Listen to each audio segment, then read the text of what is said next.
নমস্কাৰ, মই চয়নিকা নতুন এটা ভিডিঅ'লৈ আজি আকৌ আহিছোঁ আপোনালোকৰ ওচৰলৈ। আজি ভাবিলোঁ ছজনা বনাওঁ। এয়া ছজনা বজাৰৰ পৰা মই কিনি আনিছিলোঁ।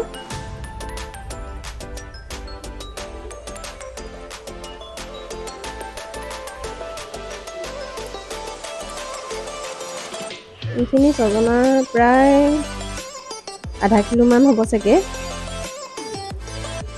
মুঠি চিষ্টেমত বিক্ৰী কৰে যিহেতুকে আগতে ছজনাৰ দাম খুব বেছি আছিলে, মানে প্ৰথম যেতিয়া ওলায়, কিন্তু এতিয়া অকণমান বজাৰত কমত পোৱা যায় আৰু এতিয়া খাবলৈ খুবেই ভাল হৈছে, কাৰণ মঙহ হৈছে ছজনাবিলাকত। আৰু ছজনাত মই এয়া সৰিয়হ দি খাই খুব ভাল পাওঁ, সেইবাবে মই বগা আৰু ৰঙা সৰিয়হ দুয়োবিধ লৈছোঁ।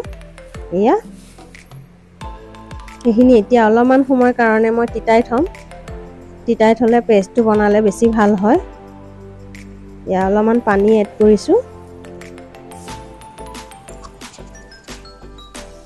আৰু এইখিনি ছজনাখিনি ধুনীয়াকৈ এনেকৈ ওপৰৰ যিটো বাকলি হয় সেইটো গুচাই লৈছোঁ, মানে চুচটো এৰুৱাই লৈছোঁ। ইফালে আদা নহৰু অকণমানো গুচাই ল'লোঁ। এতিয়া ছজনাখিনি কোমলাত মই মিক্সিৰ জাৰটোত দি ধুনীয়াকৈ আদা নহৰুখিনিও দি দিছোঁ, একেলগে পেষ্ট বনাম। লগত অকণমান পানী এড কৰিছোঁ। এয়া ভালকৈ পেষ্টটো হোৱা নাই কাৰণে আৰু অলপ পানী দিছোঁ, নহ'লে মানে ভালকৈ পিছা নাযায় আৰু কম বস্তু হ'লে পিচিবলৈ অকণমান অসুবিধা হয়। এতিয়া দেখিছেনে ধুনীয়া একদম মিহি পেষ্ট হৈ গ'ল। আৰু এয়া ছজনাখিনিৰ লগত আলু এটাও মই দীঘল দীঘলকৈ কাটি লৈছোঁ আৰু এখন কেৰাহীত ধুনীয়াকৈ তেল দি পিঁয়াজ দিলোঁ, দি অলপমান নিমখ এড কৰিছোঁ, লগতে হালধি অলপো এড কৰিছোঁ মই। আৰু এতিয়া দিম red chilli. Red chilli add কৰিলোঁ। ৰেড চিলিটো অপশ্যনেল হয়, আপোনালোকে যদি নাখায় দিব নালাগে। কালাৰটোৰ কাৰণে মই এড কৰিছোঁ এয়া জিৰা পাউডাৰ। এই সকলোখিনি যেতিয়া অকণ সময় ভাজিলোঁ, ভাজাৰ পিছত এয়া ছজনাকেইডাল মই দি দিছোঁ।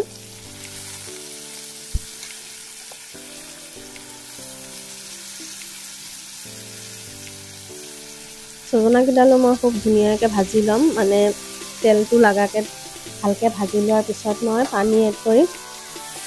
সকলোৱেতো এনেকৈয়ে বনায়, ৰেচিপি বুলি নহয় আৰু মই মানে আপোনালোকৰ লগত শ্বেয়াৰ কৰি ভাল পাওঁ যিহেতুকে আপোনালোকৰ লগত মই শ্বেয়াৰ কৰিছোঁ। এয়া চাওকচোন এনেকৈ ধুনীয়াকৈ ইলুটি শিলুটিকৈ মই ভাজি লৈছোঁ। এয়া কালাৰটো অকণমান চেঞ্জ হোৱাত মই এতিয়া যিখিনি পেষ্ট বনাইছিলোঁ আদা নহৰু আৰু সৰিয়হৰ, সেইখিনি মই মানে এনেকৈ ভাজি লোৱাৰ পিছতহে এড কৰোঁ। আপোনালোকে কেনেকৈ বনায় জনাবচোন। এয়া এতিয়া মই এড কৰিলোঁ।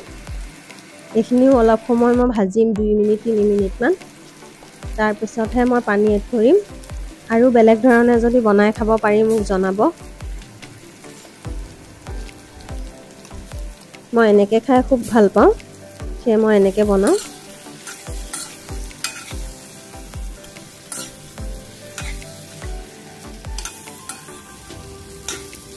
বিভিন্ন ধৰণৰ মানুহে একেবিধ বস্তুকে বিভিন্ন ধৰণে বনাই সোৱাদটো বেলেগ কৰি তোলে। সেয়ে কোনোবাই যদি আৰু ভালকৈ বনাব জানে জনালে ভাল লাগিব, এদিন আমিও ট্ৰাই কৰিম।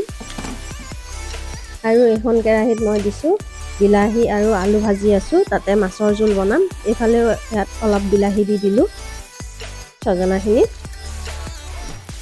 এতিয়া মিক্সি গ্ৰাইণ্ডাৰৰ যিটো বাতি আছিল, বাতিটোত অকণমান সৰিয়হ লাগি আছিল আৰু সৰিয়হখিনিকে এনেই যাবলৈ দিওঁ, তাতে অকণমান পানী দি পানী এড কৰিলোঁ।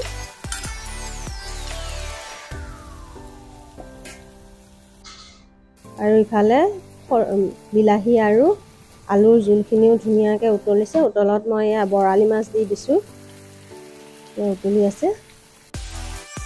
আৰু এখন কেৰাহীত ধুনীয়াকৈ ছজনা ভাজিখিনি ভাজি আছোঁ।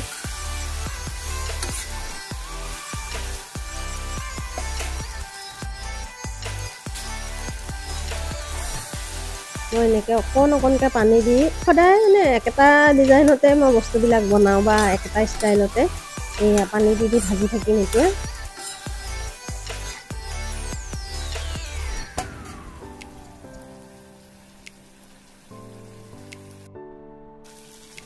এনেকৈ ধুনীয়াকৈ সিজাৰ পিছত মই এতিয়া সৰহকৈ পানী এড কৰিছোঁ, কাৰণ ছজনাখিনি সিজিবলৈ অকণমান সময় লাগে।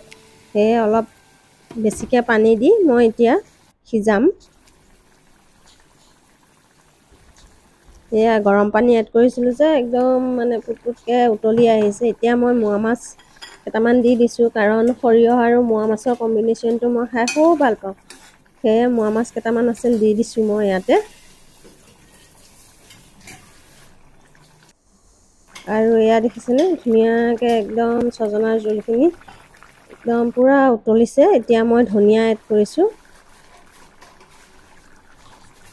কাৰণ ছজনাখিনি মই একদম গ্ৰেভি কৰি পেলাম। এয়া দেখিছেনে হৈ গৈছে। এতিয়া কালাৰৰ কাৰণে আকৌ মই কাশ্মীৰী ৰেড চিলি অকণমান ব্যৱহাৰ কৰিছোঁ, আৰু মোৰ ধুনীয়াকৈ ছজনাৰ চব্জিখন হৈ গৈছে। ভিডিঅ'টো কেনেকুৱা লাগিছে জনাবচোন। যদি ভাল লাগিছে লাইক কমেণ্ট আৰু শ্বেয়াৰ কৰিব, আৰু আপোনালোকেও এদিন এনেকৈ বনাই খাব। এতিয়া যিহেতুকে ছজনা ছিজন হৈ আছে, আৰু আজি ভাত সাজ এনেকৈয়ে খাম। আজিলৈ আহিছোঁ দেই, বাই।